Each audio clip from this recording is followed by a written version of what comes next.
Hey guys, Brian here with eFactor Outdoors. Tonight I'm making a real quick, short little video per request from somebody off Instagram. And the question is, I want to get a compound bow.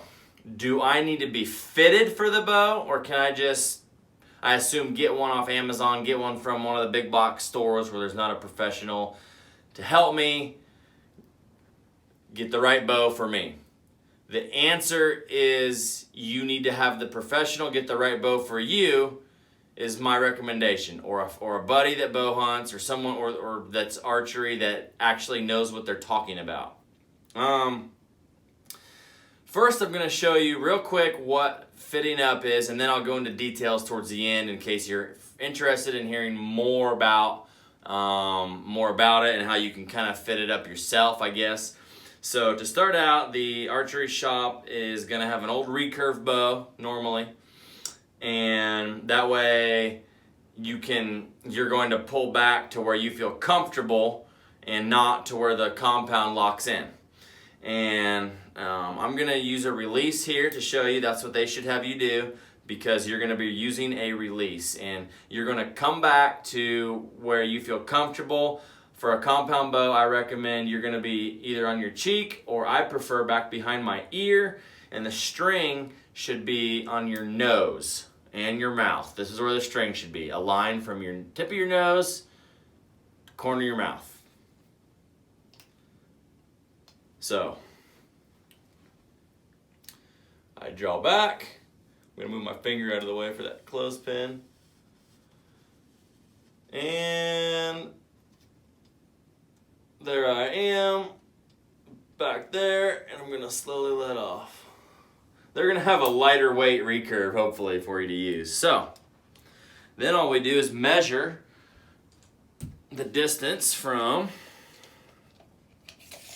again, this is my opinion, this is how I've always done it. It's very possible I'm not doing it the same way as somebody else, but this has always worked to fit me for a compound bow. So you go right to the where the string sets in the nock there. And so I'm getting 28 inches of draw. And that's about right.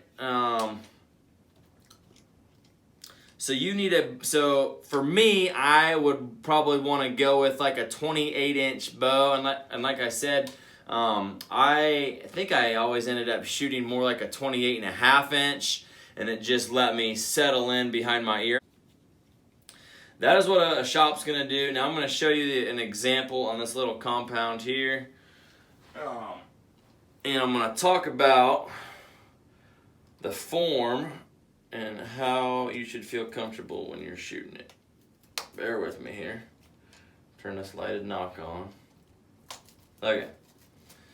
So this one's going to be, this is a little short draw guy here. This is my my 10-year-old son's bow. So we're gonna go ahead and draw it back. That's about where she is. So some guys are going to say or argue or comment, you know, it's from the string to the inside of the grip. But I don't know, I would disagree, because for me it just works out. I measure it from here to here. Now, there's another measurement on bows called brace height. It's definitely inside of the grip to the string. Anyhow, draw length, I measured from here, just how you saw, to the edge there. So, I know what this bow is supposed to be according to the cams. It's an adjustable bow, so I've got it set. Yep, so this is measuring about 20.5 inches. That's his draw length. So that gives you an idea of where you should be at. And even doing this at a shop, I would still ask the guy, well, can I shoot a bow that's, you know, half an inch or an inch less, the same, and half an inch or an inch over, and just to see what feels the comfortablest for me. You don't want to try to be having to stretch way back. You don't want to. I've seen so many guys, I felt so bad for them, but I knew maybe that's all they could afford, and I didn't want give them a hard time, but oh, it just drives me nuts when I see a guy almost shooting a bow like my kid's bow, and they're, I mean, it's probably not gonna be this extreme, but you know, maybe they're to here or something. I mean, there is no way you can shoot consistent like that. That string needs to be in the corner of your mouth, right there. You know, assuming my arm was out like that, the string's got to be right there. I mean, and then, I mean, there's so much to set up on a compound that I would want, if I didn't know what I was doing yet, I would definitely want to go to a pro shop to do it. I think I'll do a whole other video on setting up your compound bow, actually, now that I realize I haven't really done that before, because then, you know, you want to set up your peep sight, and then kind of just starting from a bare bow, I guess, how you set everything up. So so stay tuned for that. And I hope I answered your question about draw length. One last tip: if you have a buddy that, again, shoots bows, a couple ones, something that's very usually about dead on is arm wingspan or arm span. If you hold your arms out like this and hold up next to your buddy from fingertip to fingertip, that's one indicator of if your draw length is going to be longer or shorter than his draw length. And I said that was the last tip. I lied. Another thing, if you want to be certain, this is your first bow, maybe you should get a fully adjustable bow. They're a little bit less performance usually, but they're great because if you think, oh, maybe I'd like shooting half an inch longer draw length, there's these little modules on the cams.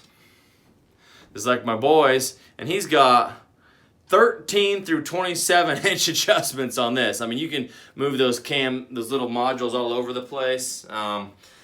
But so if you buy a bow that's fully adjustable, Hoyt is real good about that. A lot of the Hoyt bows are fully adjustable. Just make sure the draw length says, you know, adjustable from, I don't know, maybe 25 inches to 32 inches. I've seen that before on Hoyt bows.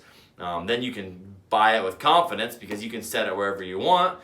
The other way is a lot of the newer compounds, the newer Hoyts, the Matthews, the PSEs.